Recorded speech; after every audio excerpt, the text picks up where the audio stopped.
सतनाम वाहिगुरु साहिब जी। सोरठ महिला नौवां। मन रे कौन कमत तै लीनी, परदारा निंदिया रस रच्यो। राम भगत नह कीनी रहाओ। मन रे कौन कमत तै लीनी, परदारा निंदिया रस रच्यो। राम भगत नह कीनी रहाओ। मुकत पंथ जाण्यो तै नाहिण, धन जोरण को धाया। अंत संग काहू नहीं दीना, बिरथा आप बंधाया। ना हर भज्यो ना गुर जन सेव्यो, नह उपज्यो कस ज्ञाना। घट ही माहे निरंजन तेरा, तैं खोजत उद्याना। बहुत जन्म भरमत तैं हारियो, अस्थिर मत नहीं पाई। मानस दे पाए पद हर भज, नानक बात बताई। बहुत जन्म भरमत तैं हारियो, अस्थिर मत नहीं पाई। मानस देह पाए पद हर भज, नानक बात बताई। वाहिगुरु जी का खालसा, वाहिगुरु जी की फतेह। सतगुरु जी की साजी नवाजी गुरु रूप साध संगत जी, आप जी अति वडभागे हो जो सतगुरु महाराज जी दियां असीसां ते बख्शीसां दे पात्र बन रहे हो। अज दा पावन शब्द सोरठ राग दे विच नौवें पातशाह धन सतगुरु साहब श्री गुरु तेग बहादुर साहब महाराज जी ने बख्शिश किया है अते गुरु ग्रंथ साहब जी दे पावन अंग 631 ਅਤੇ 632 ਦੇ ਉੱਪਰ ਅੰਕਿਤ ਹੈ। गुरु प्यारिओ, गुरु तेग बहादुर साहब जी की पावन बाणी गुरु ग्रंथ साहब दे विच 59 शब्द 57 श्लोक दर्ज हैं और सतगुरु जी की बाणी दे विच एक विलक्षणता है कि जिन्ने शब्द हैं गुरु साहब जी के पहली पंक्ति ही शब्द का मुख भाव है, भाव रहाव दियां पंक्ति है और बड़े सरल तरीके दे नाल सौखे तरीके दे नाल सतगुरु जी ने समझाउण दा यत्न कीता है। अज दे शब्द विच सतगुरु जी मन नूं संबोधन करके सानू सारिआं नूं समझा रहे हैं। कहते हैं मन रे कौन कमत तैं लीनी। एक हुंदी आ सुमत, एक है कुमत। कुमत हुंदी भैड़ी मत कि हे मेरे मन तू किहड़ी भैड़ी सिक्ख्या धारण कर लई है। मन रे कौन कुमत तैं लीनी। करदा की है, परदारा निंदिया रस रच्यो। राम भगत नह कीनी। पराई इस्तरी ते पराई निंदिया दे रस विच मस्त है। तू परमात्मा की भगती कदे नहीं की। इत्थे भगत अर्थ है भगती। परदारा निंदिया रस रच्यो, राम भगत नह कीनी। अज थोड़ी जी विचार आपां इस शब्द के उपर करते हैं कि निंदा निंदा है कि गुरु प्यारे, हरेक मनुख सफलता की चोटी ते अपना कब्जा करना चाहता है। फिर इस वास्ते हर कोई यत्नशील है, पर सफलता की चोटी तो आखिरकार एक ही है तो एक ही मनुख कामयाब हो सकता है। इस करके हर कोई दूजियां नूं पछाड़ के लताड़ के अगे निकलना चाहता है। इस कारण करके ही साडे अंदर ईरखा, बैर, विरोधता, साड़े की बदले की भावना नाल भर जाता है। तो गुरु प्यारो, जिस दी झोली में जो कुछ भरिया हुंदा ना, वो मनुख उही कुछ अपने आस पास भी वंड दिंदा है। अजिहे ਹਿਰਦੇ ਵਿੱਚੋਂ निकले हुए बोल ईरखा भाव नाल भरे हुंदे हन ਕਿਸੇ ਦੀ ਮੰਦੀ ਭਾਵ ਨਾਲ ਕੀਤੀ ਹੋਈ ਨੁਕਤਾਚੀਨੀ ਅਸਲ ਵਿੱਚ ਨਿੰਦਾ ਕਹਾਉਂਦੀ। ਹੁਣ ਈਰਖਾ ਦਾ ਮਾਰਿਆ ਮਨੁੱਖ ਨਿੰਦਾ ਇਸ ਲਈ ਕਰਦਾ ਕਿਉਂਕਿ ਉਹ ਸਫਲ ਵਿਅਕਤੀ ਦੀ ਬਰਾਬਰਤਾ ਨਹੀਂ ਕਰ ਸਕਦਾ। ਨਿੰਦਕ ਦੇ ਮਨ ਦੀ ਭਾਵਨਾ ਹੁੰਦੀ ਹੈ ਕਿ ਮੈਂ ਸ਼ਾਇਦ ਅਜਿਹਾ ਕਰਕੇ ਆਪਣੇ ਵਿਰੋਧੀ ਦਾ ਨੁਕਸਾਨ ਕਰ ਸਕਾਂਗਾ ਅਤੇ ਜਿਸ ਨਾਲ ਮੇਰੇ ਅੰਦਰ ਥੋੜ੍ਹੀ ਬਹੁਤੀ ਠੰਡ ਪੈ ਜਾਏਗੀ, ਪਰ ਅਸਲੀਅਤ ਵਿੱਚ ਇਸ ਦੇ ਉਲਟ ਹੋ ਜਾਂਦਾ ਹੈ, ਕਿਉਂਕਿ ਨਿੰਦਕ ਆਪਣਾ ਹੀ ਨੁਕਸਾਨ ਕਰਦਾ ਹੈ। ਹੁਣ ਜਿਵੇਂ ਕਿਸੇ ਪੰਛੀ ਦੀ ਉੱਚੀ ਉਡਾਰੀ ਲਈ, ਪਤੰਗ ਨੂੰ ਉੱਚੀ ਉਡਾਉਣ ਲਈ ਜਾਂ ਜਹਾਜ਼ ਦੇ ਉੱਡਣ ਲਈ ਵਿਰੋਧੀ ਹਵਾ ਹੋਣੀ ਜ਼ਰੂਰੀ ਹੈ, ਇਸ ਤਰ੍ਹਾਂ ਹੀ ਸਫਲ ਵਿਅਕਤੀ ਵੀ ਇਸ ਨੂੰ ਆਪਣੇ ਪੱਖ ਵਿੱਚ ਵਰਤ ਲੈਂਦਾ। ਉਹ ਨਾ ਦੂਜੇ ਦੀ ਨਿੰਦਾ ਕਰਦਾ ਅਤੇ ਨਾ ਹੀ ਆਪਣੀ ਨਿੰਦਾ ਤੋਂ ਘਬਰਾਉਂਦਾ ਹੈ। ਨਿੰਦਕ ਕਿਸੇ ਦੇ ਗੁਣਾਂ 'ਤੇ ਆਪਣੀ ਚਲਾਕੀ ਦਾ ਪਰਦਾ ਪਾ ਕੇ ਉਸ ਨੂੰ ਔਗਣ ਬਣਾ ਕੇ ਪੇਸ਼ ਕਰਨ ਦੀ ਕੋਸ਼ਿਸ਼ ਕਰਦਾ ਹੈ। ਸੱਚ ਕਦੇ ਵੀ ਚਲਾਕੀ ਦੇ ਪਰਦਿਆਂ ਥੱਲੇ ਛੁਪਿਆ ਨਹੀਂ ਰਹਿੰਦਾ। ਗੁਰੂ ਪਿਆਰਿਓ, ਸਮਾਂ ਪਾ ਕੇ ਅਸਲੀਅਤ ਆਪਣੇ ਅਸਲ ਚਿਹਰਾ ਜਿਹੜਾ ਦਿਖਾ ਦਿੰਦੀ ਹੈ। ਅਸਲੀਅਤ ਦਾ ਚਿਹਰਾ ਨੰਗਾ ਹੋਣ ਦੀ ਦੇਰ ਹੁੰਦੀ ਹੈ ਕਿ ਉਸ ਵਿਅਕਤ ਹੀ ਨਿੰਦਕ ਦਾ ਚਿਹਰਾ ਬਦਨਾਮੀ ਦੀ ਕਾਲਖ ਨਾਲ ਕਾਲਾ ਹੋ ਜਾਂਦਾ ਹੈ। ਬਹੁਤ ਉਦਾਹਰਨਾਂ ਸਾਡੇ ਇਤਿਹਾਸ ਵਿੱਚ ਵੀ ਹਨ।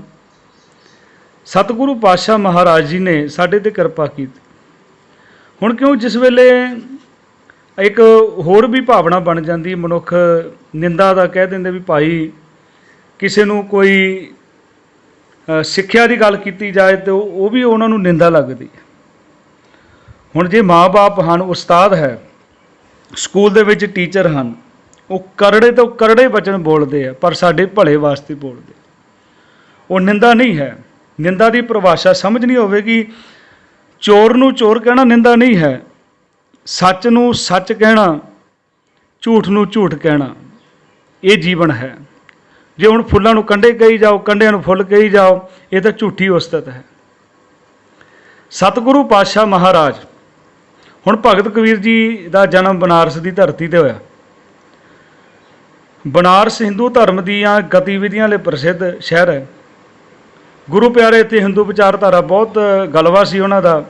ਹਿੰਦੂ ਧਰਮ ਮੁਤਾਬਕ ਸ਼ੂਦਰ ਸ਼੍ਰੇਣੀ ਵਾਲੇ ਕੋਈ ਲੋਕ ਬੰਦਗੀ ਨਹੀਂ ਕਰ ਸਕਦੇ। ਹੁਣ ਭਗਤ ਕਬੀਰ ਜੀ ਨੂੰ ਵੀ ਇਹ ਆਪਣੀ ਹੀ ਬਣਾਈ ਹੋਈ ਵਰਨ ਵੰਡ ਅਨੁਸਾਰ ਸ਼ੂਦਰ ਦਾ ਦਰਜਾ ਦਿੰਦੇ ਸਨ।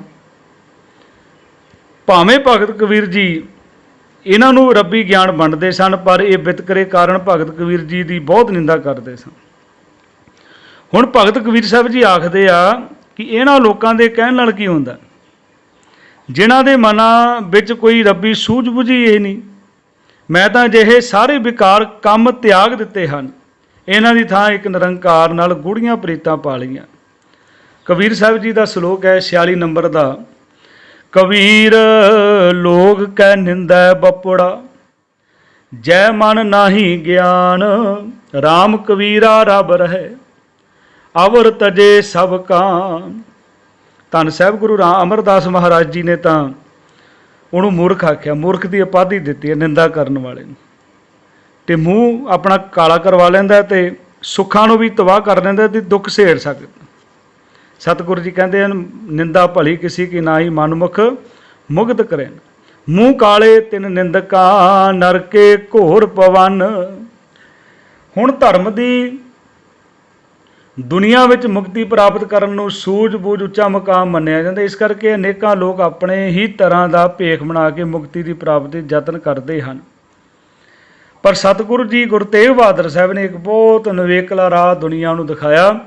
ਇਸ ਵਿੱਚ ਘਰ ਪਰਿਵਾਰ ਵਿੱਚ ਧਨ ਦੌਲਤ ਆਦਿਕ ਨੂੰ ਛੱਡਣ ਦੀ ਲੋੜ ਨਹੀਂ, ਸਗੋਂ ਜਿਹੜਾ ਬੰਦਾ ਇਹ ਤਿੰਨ ਕੰਮ ਕਰ ਲਵੇ ਨਾ, ਉਹ ਜਿਉਂਦੇ ਜੀ ਮੁਕਤ ਹੋ ਜਾਂਦਾ।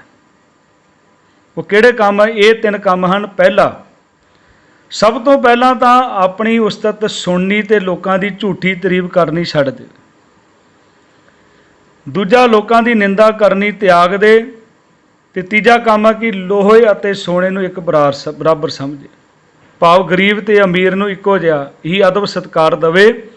ਸਤਿਗੁਰੂ ਜੀ ਦਾ ਪਾਵਨ ਬਚਨ ਹੈ ਕਿ ਉਸਤਤ ਨਿੰਦਿਆ ਨਾਹੇ ਜੈ, ਕੰਚਨ ਲੋਹ ਸਮਾਨ, ਕਹੋ ਨਾਨਕ ਸੁਣ ਰੇ ਮਨਾ, ਮੁਕਤ ਤਾਹੇ ਤੈ ਜਾਣ। ਅਤੇ ਇਹ ਜਿਹੜੀ ਨਿੰਦਾ ਨਾ, ਇੱਕ ਬਿਮਾਰੀ ਹੈ ਜਿਸ ਨੇ ਅਨੇਕਾਂ ਲੋਕ ਇਸ ਕਲੇਸ਼ ਦੀ ਅੱਗ ਵਿੱਚ ਸਾੜ ਦਿੱਤੇ ਹਨ। ਸਤਿਗੁਰੂ ਜੀ ਇਹ ਮਨ ਨੂੰ ਸੰਬੋਧਨ ਕਰਕੇ ਸਾਨੂੰ ਸਮਝਾਉਣ ਦਾ ਯਤਨ ਕਰ ਰਹੇ ਆ। ਸਾਹਿਬ ਕਹਿੰਦੇ, ਮਨ ਰੇ ਕੌਣ ਕਮਤ ਤੈ ਲੀਨੀ, ਪਰ ਦਾਰਾ ਨਿੰਦਿਆ ਰਸ ਰਚਿਓ, ਰਾਮ ਭਗਤ ਨਹਿ ਕੀਨੀ ਰਹਾਓ। ਮੁਕਤ ਪੰਥ ਜਾਣਿਓ ਤੈ ਨਾਹਿਣ। ਮੁਕਤੀ ਕਿਹੜੀ? ਵਿਕਾਰਾਂ ਤੋਂ ਖਲਾਸੀ ਪਾਉਣੀ, ਵਿਕਾਰਾਂ ਤੋਂ ਬਚਣ ਦੀ ਮੁਕਤੀ। ਕਿਉਂਕਿ ਲੋਕ ਸੋਚਦੇ ਆ ਕਿ ਸ਼ਾਇਦ ਮਰਨ ਤੋਂ ਬਾਅਦ ਮੁਕਤੀ ਮਿਲਦੀ ਹੈ। ਸਤਿਗੁਰ ਦੇ ਘਰ ਦੇ ਵਿੱਚ ਗੁਰਮਤਿ ਇਹ ਕਹਿ ਰਹੀ ਹੈ ਵੀ ਜੀਂਦਿਆਂ ਮੁਕਤ ਹੋਣਾ ਹੈ। ਜੀਂਦਿਆਂ ਮੁਕਤ ਕੌਣ ਹੈ? ਸਤਿਗੁਰੂ ਜੀ ਦੇ ਪਾਵਨ ਬਚਨ ਹਨ, ਤੈਸਾ ਹਰਕ ਤੈਸਾ ਸੋਗ, ਸਦਾ ਆਨੰਦ ਤੇ ਨਾਹੀ ਵਿਯੋਗ। ਤੈਸਾ ਸਵਰਨ ਤੈਸੀ ਉਸ ਮਾਟੀ, ਤੈਸਾ ਅੰਮ੍ਰਿਤ ਤੈਸੀ ਵਿਖਾਟੀ। ਤੈਸਾ ਮਾਣ ਤੈਸਾ ਅਭਿਮਾਨ, ਤੈਸਾ ਰੰਗ ਤੈਸਾ ਰਜਾਨ। ਜੋ ਵਰਤਾਏ ਸਾਈ ਜੁਗਤ, ਨਾਨਕ ਕੋ ਪੁਰਖਈਏ ਜੀਵਨ ਮੁਕਤ। ਤੇ ਜੇ ਮਰਨ ਤੋਂ ਬਾਅਦ ਮੁਕਤੀ ਭਗਤਾਂ ਨੇ ਵੀ ਕਹਿ ਦਿੱਤਾ ਵੀ ਉਹਨੂੰ ਕੌਣ ਦੇਖੇਗਾ। ਹੁਣ ਕਿਸੇ ਨੇ ਆ ਕੇ ਦੱਸਿਆ ਵੀ ਮੈਂ ਸਵਰਗ ਵਾਸੀ ਹਾਂ, ਮੈਂ ਸੱਚਖੰਡ ਵਾਸੀ ਹਾਂ। ਇਹ ਤਾਂ ਅਸੀਂ ਆਪਣੇ ਅਨੁਮਾਨ ਲਾ ਕੇ ਸ਼ਰਧਾਂਜਲੀਆਂ ਦਿੰਦੇ ਹਾਂ। ਤੇ ਜੀਂਦਿਆਂ ਮੁਕਤ ਹੋਣਾ, ਵਿਕਾਰਾਂ ਤੋਂ ਮੁਕਤ ਹੋਣਾ ਹੈ, ਤੇ ਉਹ ਰਸਤਾ ਤਾਂ ਕਦੇ ਲੱਭਿਆ ਨਹੀਂ। ਸਤਿਗੁਰ ਕਹਿੰਦੇ ਮੁਕਤ ਪੰਥ ਜਾਣਿਓ ਤੈ ਨਾਹਿਣ। ਕੀ ਕਰਦਾ ਰਿਹਾ ਸਾਰੀ ਜ਼ਿੰਦਗੀ? ਧਨ ਜੋੜਨ ਕੋ ਧਾਇਆ, ਧਨ ਇਕੱਠਾ ਕਰਨ ਲਈ ਦੌੜ ਭੱਜ ਕਰਦਾ ਰਿਹਾ। ਪਰ ਅੰਤ ਸੰਗ ਕਾਹੂ ਨਹੀਂ ਦੀਨਾ, ਬਿਰਥਾ ਆਪ ਬੰਧਾਇਆ। ਹੁਣ ਬਿਅਰਥ ਹੀ ਆਪਣੇ ਆਪ ਨੂੰ ਮਾਇਆ ਦੇ ਮੋਹ ਵਿੱਚ ਜਕੜ ਲਿਆ। ਆਖਰ ਸਾਥ ਤਾਂ ਨਹੀਂ ਦਿੱਤਾ ਦੁਨੀਆ ਦੇ ਪਦਾਰਥਾਂ ਨੇ। ਅੰਤ ਸੰਗ ਕਾਹੂ ਨਹੀਂ ਦੀਨਾ, ਬਿਰਥਾ ਆਪ ਬੰਧਾਇਆ। ਸਭ ਅੱਗੇ ਕਿਰਪਾ ਕਰਦੇ ਹਨ, ਨਾ ਹਰ ਭਜਿਓ। ਨਾ ਤਾਂ ਪ੍ਰਮਾਤਮਾ ਦੀ ਭਗਤੀ ਕੀਤੀ, ਨਾ ਗੁਰ ਜਨ ਸੇਵਿਓ, ਨਾ ਗੁਰੂ ਦੀ ਸ਼ਰਨ ਵਿੱਚ ਆਇਆ। ਨਾ ਉਪਜਿਓ ਕਛ ਗਿਆਨਾ, ਨਾ ਹੀ ਤੇਰੇ ਅੰਦਰ ਆਤਮਿਕ ਗਿਆਨ ਦੀ ਸੂਝ ਆਈ।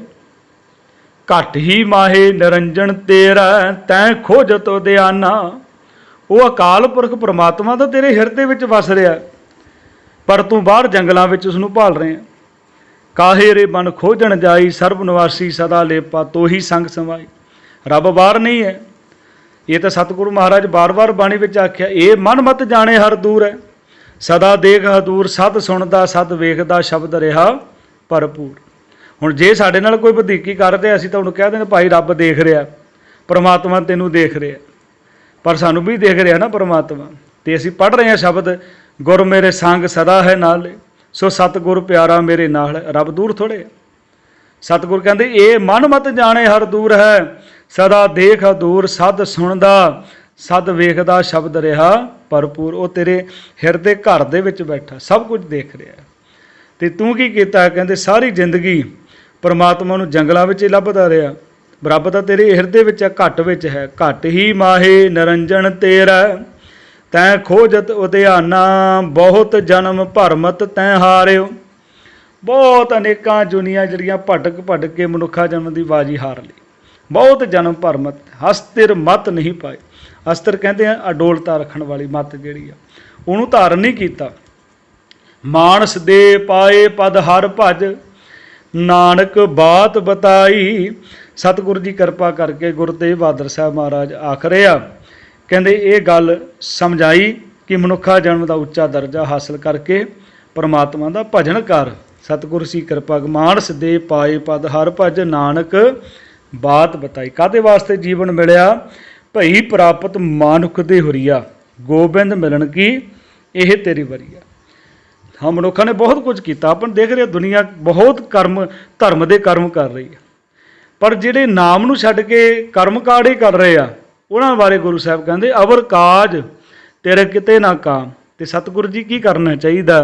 ਕਹਿੰਦੇ ਮਿਲ ਸਾਧ ਸੰਗਤ ਭਜ ਕੇਵਲ ਨਾਮ।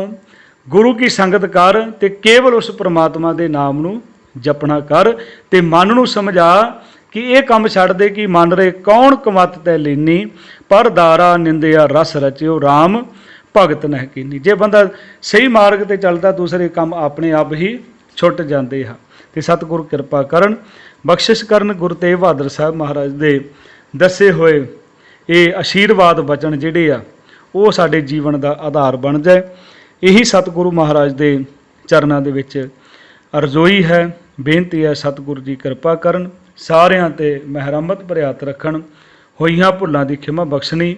ਵਾਹਿਗੁਰੂ ਜੀ ਕਾ ਖਾਲਸਾ, ਵਾਹਿਗੁਰੂ ਜੀ ਕੀ ਫਤਿਹ।